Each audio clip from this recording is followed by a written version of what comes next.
Miidiyaa neetworkiidha ilmaan Oromoo Musliimoonni addunyaarra jirtan hundi keessanuu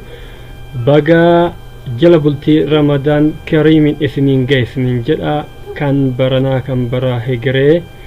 barri kun bara milkii fi bara badhaadhinaa bara itti namuu waan kadhate argatu kan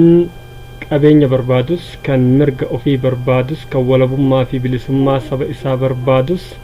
kan rabbi raayis waan silaa barbaade argatu rabbiin hunda keenya nu haa milkeessu. Soommanni kun soommana milkii soommana irraa milkoofnu kan yeroo kamuu caalaa milkii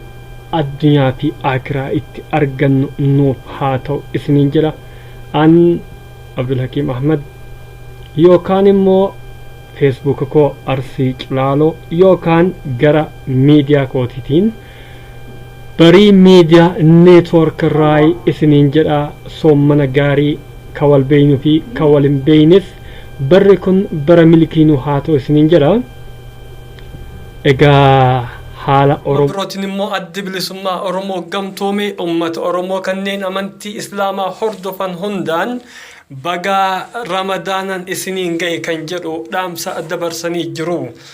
Egaa Ramadaanni bara kanaa kan milkii akka tahuu fi haala addunyaa roofamaa jirtu kana keessatti uummanni keenya akka walitti baay'atee bakka tokkotti hin argamne dhaaman.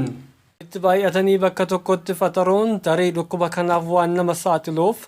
akka uummanni keenya dhukkuba kanaan hin gaaga'amneef dhaamsa gara adda bilisummaa Oromoo gamtoomeen dhaamanii jiru.